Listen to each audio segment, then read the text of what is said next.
Well, hello, welcome everyone. My name is Andrea Nicole, and welcome to our first segment of PA Speaks talks or discussions or conversation, whatever you want to describe it as. I have two amazing ladies, and we're going to have a discussion about a real relevant and somewhat new topic that's kind of hot, that hit the wires in discussion. And I want to introduce them, but let me tell you a little bit about PA Speaks. PA Speaks stands for me, Professor A Speaks, because I talk. That's a gift that God gave me, and I use it for His glory. But part of PA Speaks is not just God, it's the practical application of God's word in everything we do. So we have discussion, we have conversation, we indulge in topics that relate to everyday life, and then we apply God's word to that situation and how we as people should carry that out. So today we're going to talk about a discussion that Lil Wayne and 50 Cent had about the angry Black woman. And some of you who know me may go, Miss Andrea, really? You know Lil Wayne? Because I know Dejya's saying that. You know Lil Wayne? You know 50 Cent? Yes, I know sometimes people think I'm a walking Bible, but I'm not.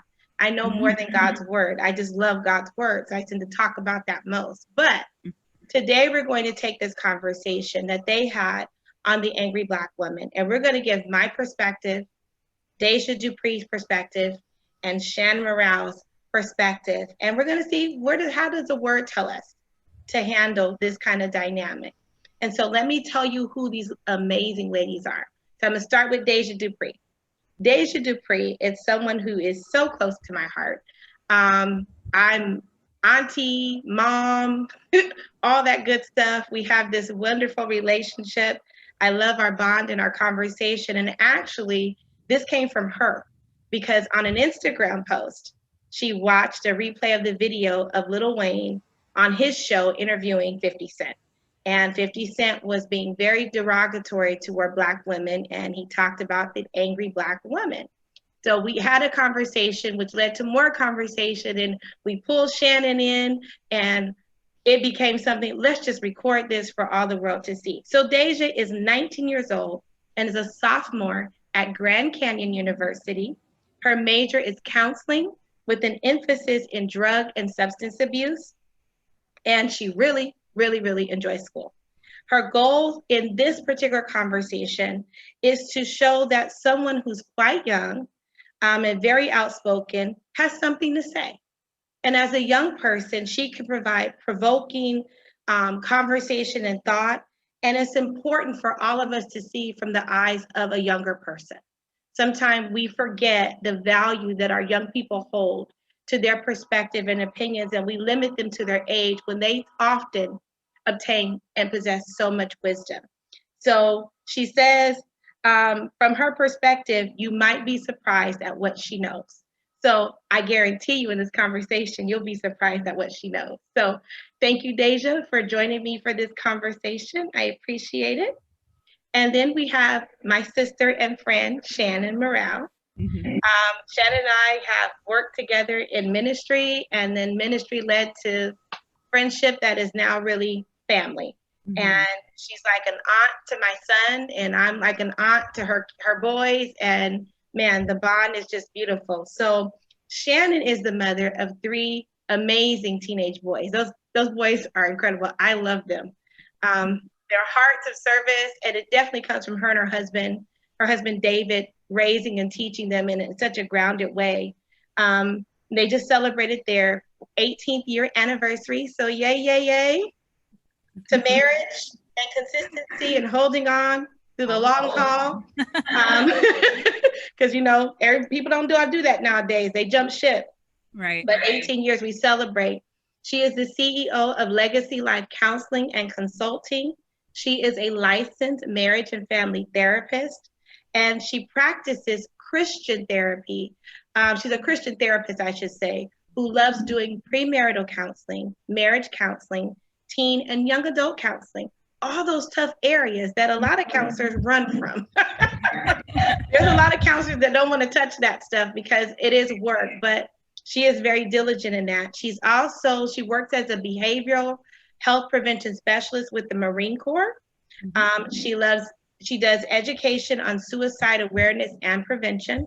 She believes in life, intimate partner violence, as well as teen dating violence. She is someone you need to know. So if you're in California, that's where she's licensed. Her practice is Legacy Life Counseling. Look her up. She's available and she's reasonable. And I'm not trying to cut her short, but she's worth it. She's worth the drive and she's worth the time. And now with technology, we can do it on Zoom. So absolutely, we don't have any excuse. So let's get to the topic. So 50 Cent was on Lil Wayne's show. And 50 Cent started talking about Black women. I watched the video, but because of the nature of the language, we can't share it. It just, too many F-bombs, too many B words. We just can't put that out there. We don't talk like that. However, in the show, he was describing women, and he said, like, you go to a setting and there's a woman and she got 4 dudes. Like, she can have any one of the 4 dudes, right? And she got, you know, pretty, he did this, like she got long hair, whatever. And she picked the dude. He said, you go to her house and she got all the stuff. She got the Ferrari, she got the house. So now it's all this material stuff he's talking about. And so he said, it's just something different when you're with these other women. He called them exotic, right? He said, and so as a Black man, you get with this other woman, which is of another race.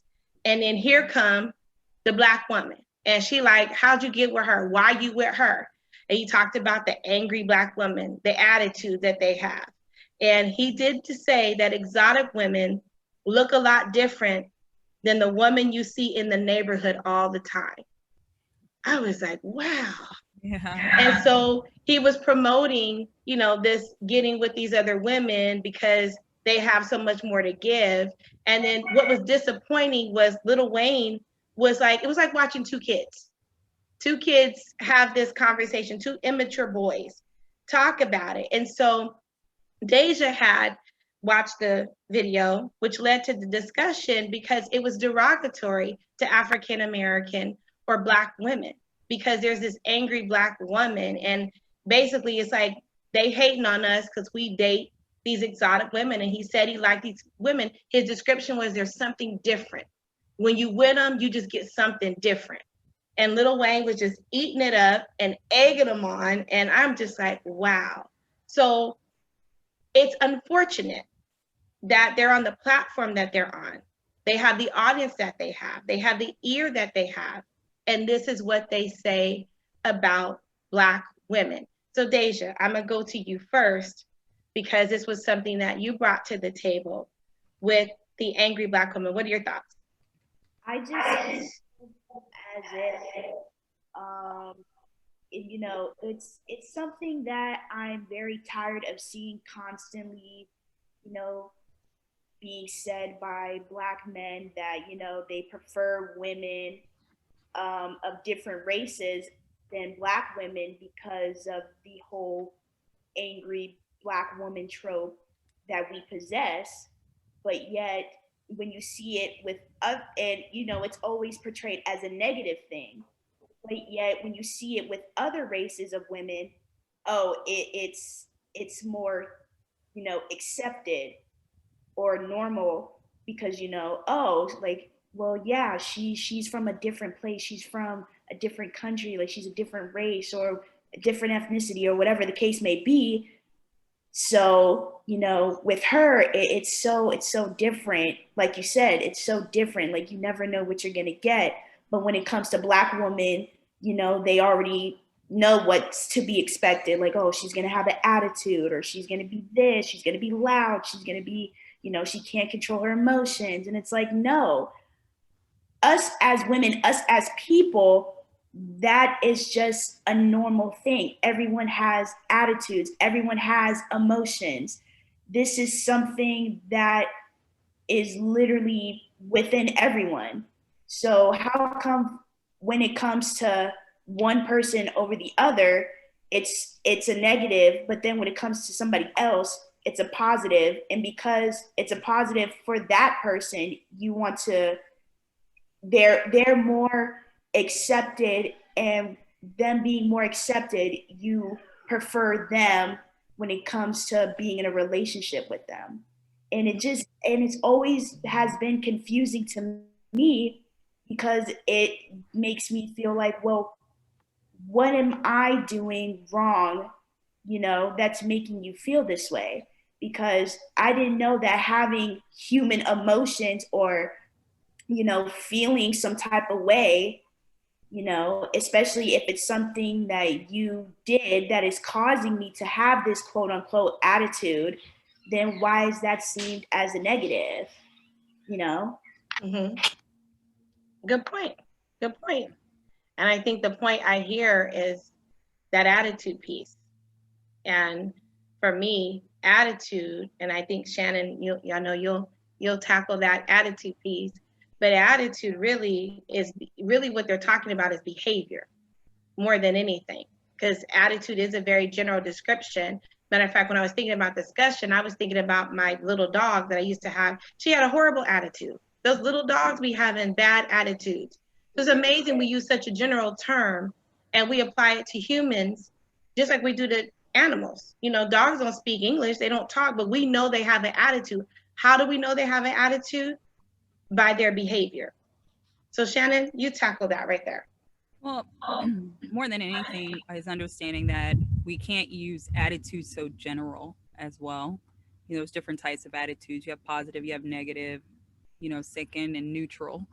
And I think we have to be a little bit more specific in what we're talking about. And I'm sure they're going more towards negative attitude. But I think the main thing we need to take a step back and look at is first, if I already have an idea about who you are as a person, if I think all Black women have an attitude problem, your interaction with me might end up producing that attitude because you might come at me with ignorance because of what you already think of me.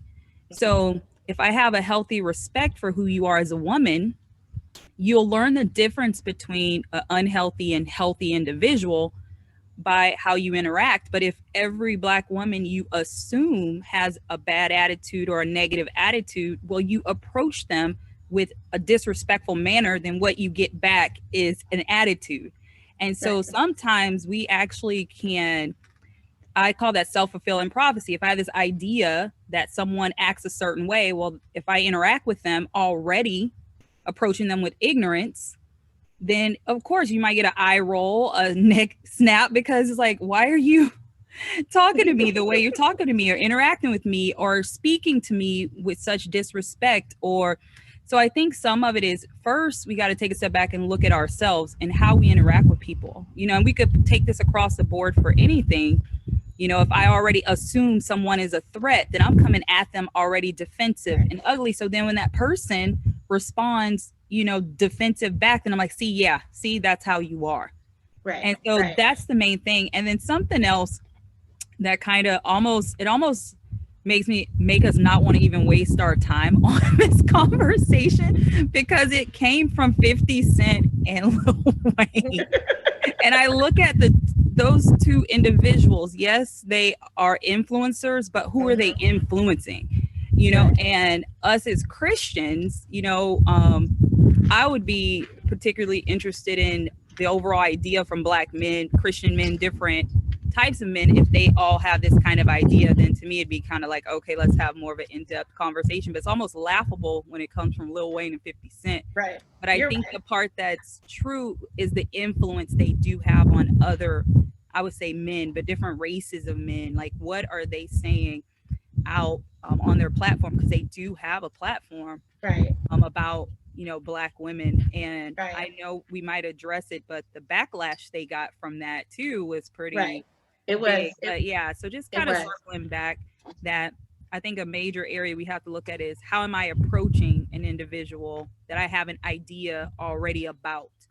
And truly that person will probably give you back an attitude if you approach them in a way that's very negative or inappropriate already. So well, I think the thing for me was the stereotype, and that was the issue with Dejya when she brought it to the table. It's a stereotype based on behavior. But what cracks me up is that the same description that they give for Black women having an attitude is the same description that's given for angry Black men. It's the same description of behavior when they're stereotyped by the cops or wherever their, law, whatever their dynamic is, and they get this stereotype of being an angry Black man. Everything that they label in behavior and their response, because even when 50 Cent was talking about it, he was like, how the woman, basically, so what you said, how the woman approached him, that approach for him, his immediate response was negative. The question was, why you with her? Why'd you get with her? And then there was but I'm like, that same behavior is the behavior that describes the anger. So it's almost hypocritical because you apply it to Black women as a stereotype, but it's that same description that applies to you, and then you cry victim when it's applied to you. And the reason I know for the conversation, because it is a stereotype, it is that thing that we as women of color have to work against, walking in certain environments, stepping into certain atmospheres, because depending on what you're around and who you're around, there's that stereotype that supersedes us. And I think we talked about this in a previous discussion, going back to the presidential debate, when we talked about Pence versus Kamala Harris, and how even in that, she was up against that stereotype. I remember looking on Facebook and they showed pictures of her with other Black women, comparison to facial expressions and features and posture. So people were looking for her to be that angry Black woman on that platform. But as you clearly pointed out, and I want you to talk about a little bit the behavior of Pence. Shannon. Okay. Yeah. So, I did watch the debate as well. And then I saw the comments after, and truly it was people pointing out, oh, she eye rolled, she did this. And I said, well, one thing we paid attention to, she was actually paying attention to him, where Pence actually blatantly ignored her on so many times. He blatantly ignored her by, kind of not ever really giving her eye contact, not ever looking in her direction. And so all everyone paid attention to was, oh, look at her attitude and look at her body language, her nonverbals. And it seemed like she was truly passionate, getting annoyed, which is normal as well, to get annoyed, get frustrated with things that are said. And you really didn't see any type of reaction from him. But I think that's where we needed to pay attention, because his non-reaction to her doesn't mean he had to have an attitude, but the non-reaction to her was a blatant dismissal. Right. And yet no one paid attention to those types of interactions. And even when we sit quiet, people think, oh, you're quiet, that's what respectful is. No, respectful, depending on culture, but we do know for us here in the United States, it is giving eye contact. It's looking at the person when they're speaking. Yes, you might have to write notes or things like that, but it was truly dismissal. And yet no one paid attention to that at all. And yet they were looking for her to, the responses and the neck rolls and, her eyes and stuff. And it's unfortunate that we as women can't express ourselves without somebody labeling it with either an attitude, and specifically African-American women, us Black women, that it's automatically some negative thing. I could be shocked. If I looked at you shocked, is that a negative response? A lot of these things are healthy responses to, what we do, even knowing that nonverbal communication is 55% of communication. And so you are going to get a lot of those types of the body language and, so it's just really unfortunate that that's what people focus on. But when I watch him, like, wow, he's not even giving her eye contact. He's not even looking at her. He was even making smirky faces, and yet that was never addressed. And so that was a perfect example of that stigma that is just out there. And this is a professional woman, no matter, what we believe about her political party. She's a professional person who has to sit docile or just, I have to act a certain way because because people are automatically going to say something about me. So I move in the world and interact in the world and in the workplace, automatically knowing I have to, contain who I am, my personality, because I'm a representation of Black women, not just myself. And so it was just unfortunate that that was the focus. Right, because it kind of puts us in a box. It put her in a Right. box. It puts us in a box when it comes to your personality. Everyone has a different personality. I'm an extra extrovert. What you see is what you get, big personality. And then you got some people who are very much an introvert. And just because they don't talk, they're not big on communication, then they're looked at to have an attitude because they're not cordial, or they don't, they don't automatically engage in conversation. So it boxes us as women of color, and then even further, just as women in general, because I'm sure other races can say the same dynamic, the stereotype, but it's what do we do? And I think about Dejya, 19, college student, and still got so much more to life, and those doors and those struggles that she'll have, and knowing how to fit within that, even in relationship, trying to, not trying to have one, but in the process of building and connecting to people, it's like stepping on stones. And Mm-hmm. so I think the big part is because the Bible says to be angry but sin not. So to me, anger is an emotion. It is that, right? But Right. if the Bible says be angry but sin not, then sin is an action. It's a behavior. Absolutely. So we have a right to the emotion. I have a right to feel what I feel. You have a right to feel what you feel. But the challenge is the behavior. And I can understand to a degree, I'm not defending him in any way, but I can understand the thought process of 50 Cent to a degree, because he's talking about the behavior. It's the approach. It's how we come across to one another. It's how we communicate. And there is a stereotype that Black women get this attitude. It's in our roll of our neck. It's in our behavior, right? But that doesn't define the person. And to stereotype a group of anybody because of a behavior is wrong. And it goes to what Dejya said in our last conversation was, what's your motive? Mm-hmm. What's your intent? Because the attitude, if we want to label the attitude, can be a good thing. Because if you go back to these same gentlemen, they came from Black women. Their moms were Black, their aunties, their grandmas were Black, right? So that same strength of a woman, I'm sure, is what raised them, is what built them, is what disciplined them. But now we get on the other side and we reject that same strength of a woman when we've arrived, when we've made it. But go ahead.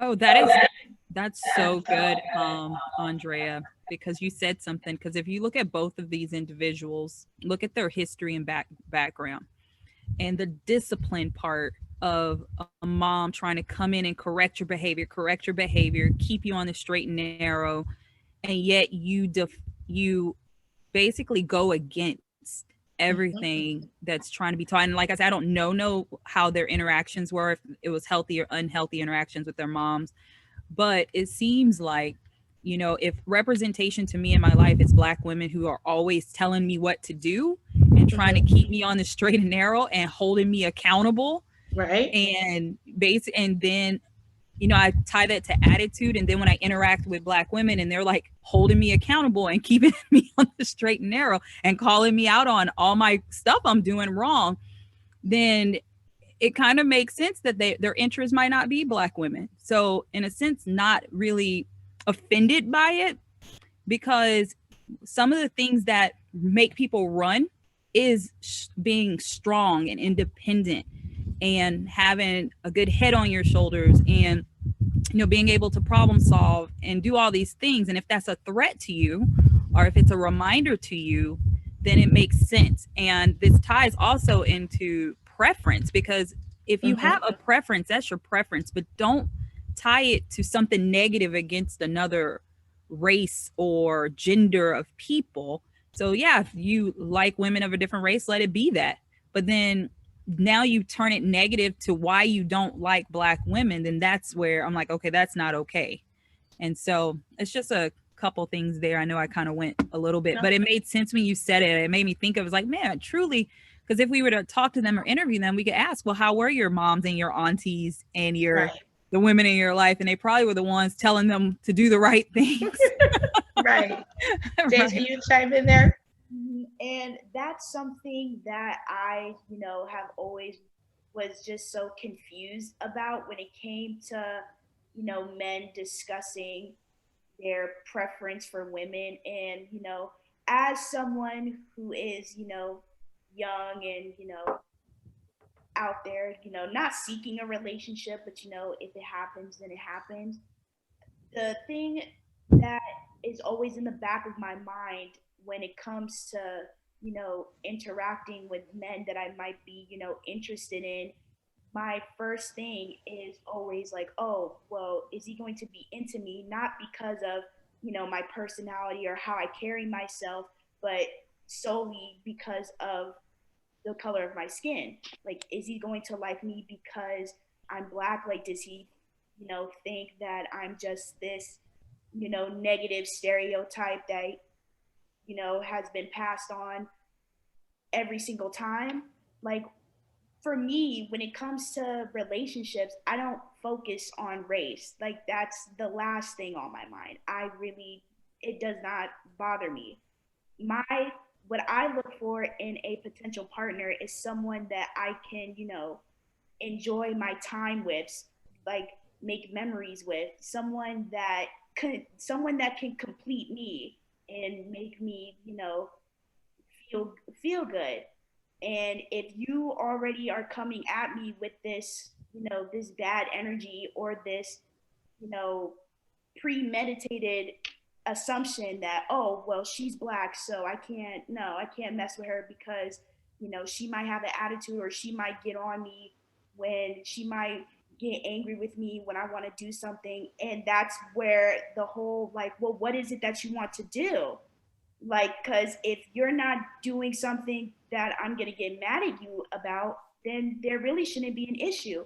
And that's the thing that really is weird, because it's like, as a, not even just focusing on what they say about black women, but it's like, as the other woman, the other race of women that you want to be with, why would you talk about them in a way that still is kind of disrespectful, because you prefer being with a woman that is more submissive, more docile, won't get on you when you do something.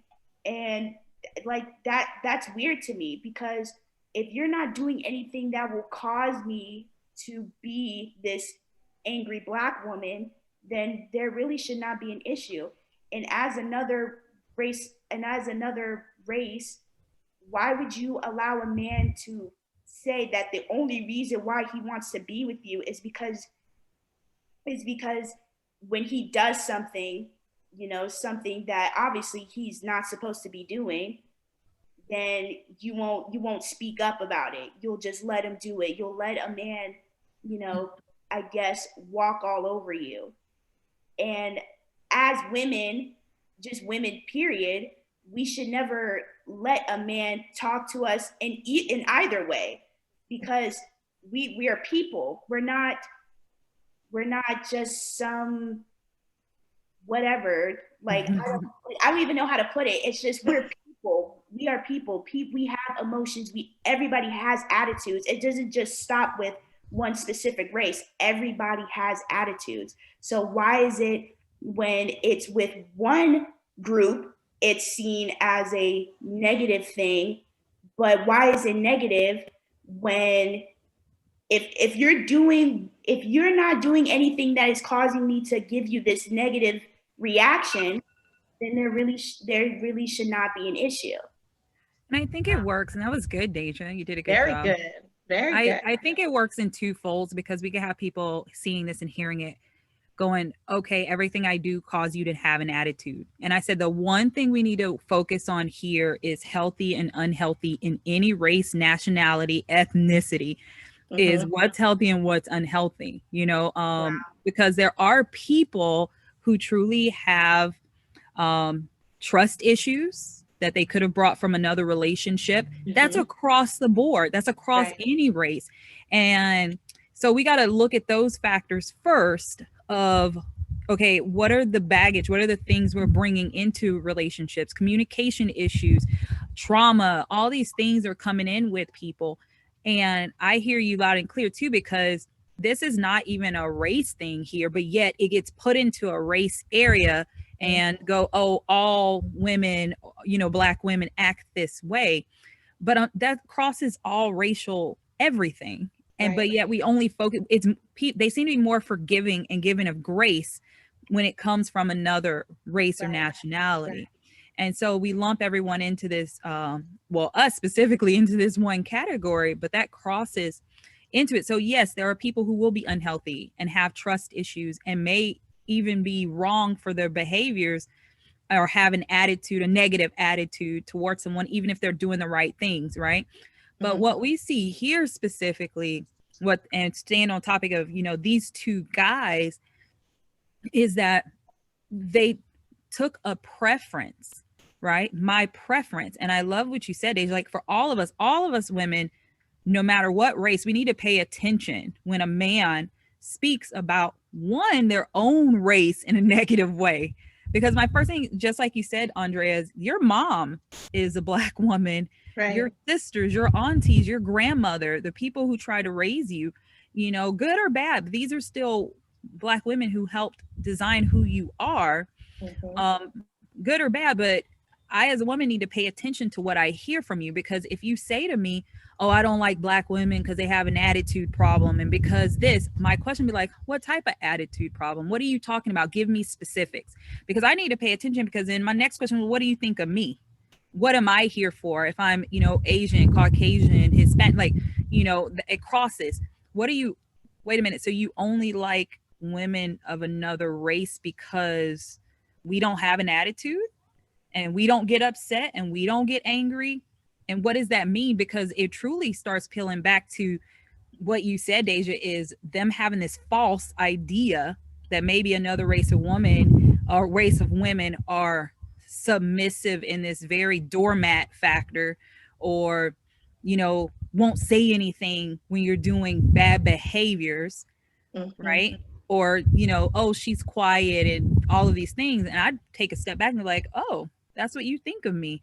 Right. That doesn't make me feel good. And that definitely means I don't need to be with you because you're unhealthy. That is very unhealthy thinking. Right. When you, when that happens. This just leads, man, thank you, both of you. Because Dejya, you don't realize you just segue right into our next discussion. Because our next discussion, because we're at our time, we wanted to keep our time, but that was, girl, you rock. Let me high five you. Yeah. I love you. Definitely love you.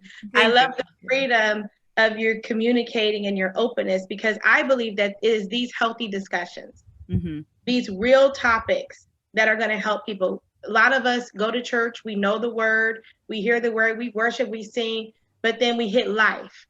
And what do we do with life? How do we handle it? And I believe that everything is not spiritual. Some of it is practical.